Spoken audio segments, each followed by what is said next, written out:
Jace, hello. How are you feeling? Hello, Taran. I'm feeling very relieved right now. Thank you for asking. I really am.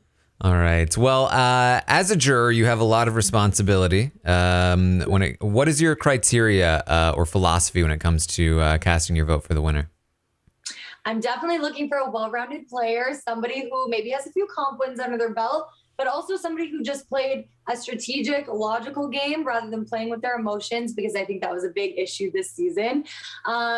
Looking for somebody who had like I said, very well-rounded social game, but then also a physical competitor.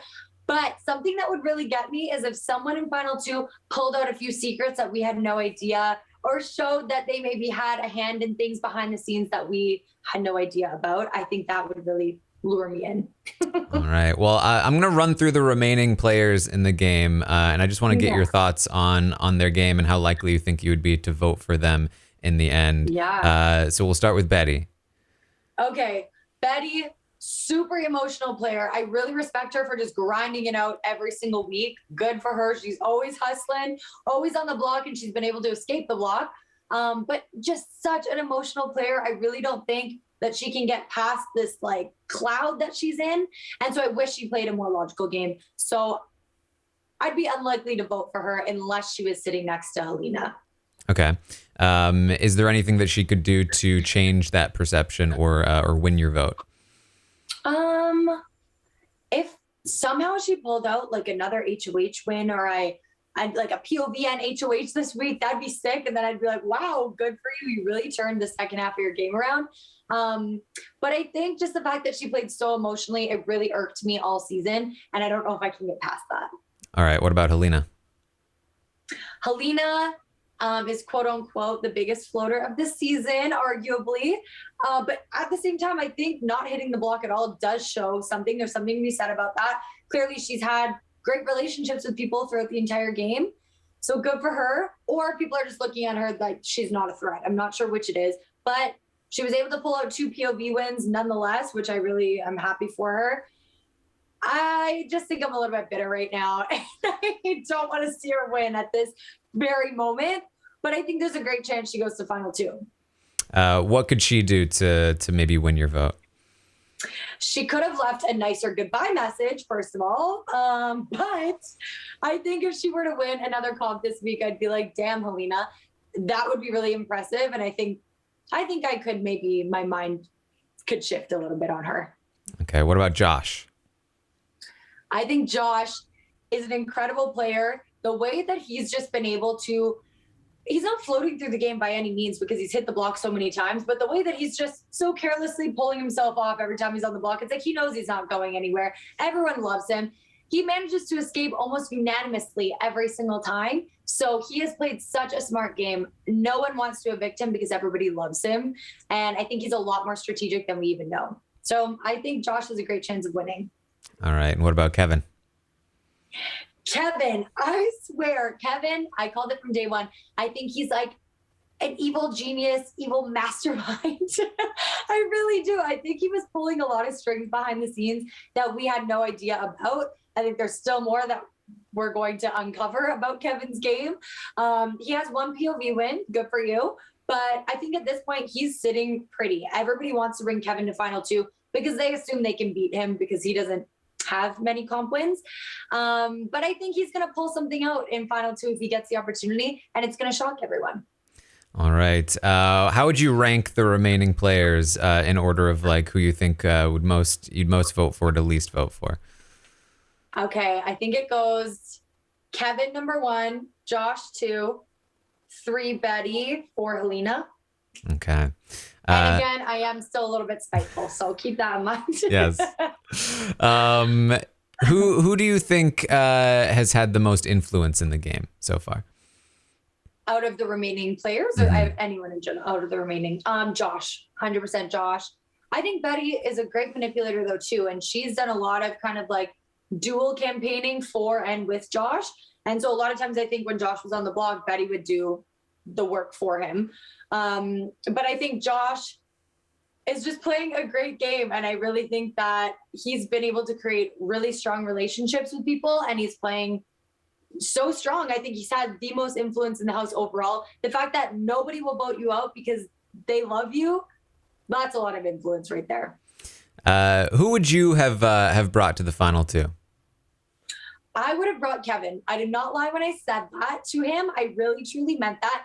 In my head, I'm just thinking, okay, what do I have? What does Kevin have? And in my mind, it just made the most sense. I don't want to be sitting next to Josh because, yes, he's pissed people off, but he's still one of the most loved players of the entire season. So I wouldn't want to risk it. Betty, I feel like she is a super eloquent speaker. I don't know what she would say in final two. Helena has never touched the block, which I think is super impressive. So Kevin's the only person that really made sense. What were your thoughts on your goodbye messages? You know what? Josh and Kevin, it was really weird. They stung a little just because they're like, this is why you had to leave, because you were going to win the game. And I'm like, okay, thanks. That's a compliment. But at the same time, it sucks to hear because I could have won the game. But at the same time, I'm thinking jury management. They're definitely just trying to manage this relationship. So I think, like, how much of that is really true? Helena's goodbye message threw me for a loop. I did not expect her to just be so cutthroat about it, especially after, you know, pulling me into the pantry and having this whole conversation with me, like, oh, I respect you as a friend. Like, I want to be friends outside this. I hope you know I respect you as a player, as a person. And then leaves a goodbye message like that. I was like, I think the strategy is just off here. I didn't really understand it. Did the goodbye messages change your perception of the game in any way? The only real thing that the goodbye messages did, Kevin's in particular, it just really made everything clear. Like the triple eviction, why Kevin and Helena did not go up. And then, of course, why Kevin and Helena did not vote to save myself or Gino when we were both sitting next to Josh on the block. It made me almost feel better in a way because I really feel like I did everything I could. My campaign was solid, but they were just so set on working with Josh. There was really nothing I could do. Yeah. What was your favorite moment in the game? It's a great question. Obviously, besides seeing my mom, because that was extremely cool. Even though this moment really sucked, I think Slop was super funny. It was terrible, but I think it really brought us closer together as a cast, as housemates. It was so funny watching everybody struggle, and I struggled myself. It was not fun at the time, but it's something I can laugh at now. And secondly, I think finding the secret POV was so cool. As a super big fan of the show, that is something that I dreamt of all my life. So actually being able to find the little clue, going around, find keys in the house, and then having Arissa walk me through, you know, unlocking the secret power by doing a puzzle. It was so, so sweet. All right. Last question. Who's played the best game and who's played the worst game? In the entire house? Well, let's say both. Let's say the remaining players and overall. Okay. Overall, I definitely think, oh my gosh, he's going to hate me, but Kyle, dude, I just think the power tripping was out of control and it wasn't good. Kyle was trying too hard to be like the iconic mastermind of the season. It got to his head and he blew it. So I'll have to go with Kyle for like one of the worst executions. Best game, I really, really was impressed with Gino. I thought he was just so level-headed. People really respected him, trusted him, came to him for advice in the game. And he was really able to make solid connections with others in the house. People really looked up to him. Out of the people that are still in the house, though, I think that Kevin has played the most underrated game, and I really respect him for it. He's really downplayed everything that he's done in the house, and I think he has a chance to take it all just because he's in such a solid place. His relationships with everybody in that house right now are great.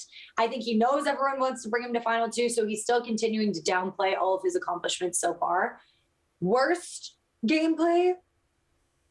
It sounds so mean, but I think I'm going to have to go with Betty just because of the emotional aspect. I think she could have made such stronger, smarter decisions if she would have just used her head over her heart. All right. Well, that's what I've got. Thank you, Jace. Thank you. Thanks for having me.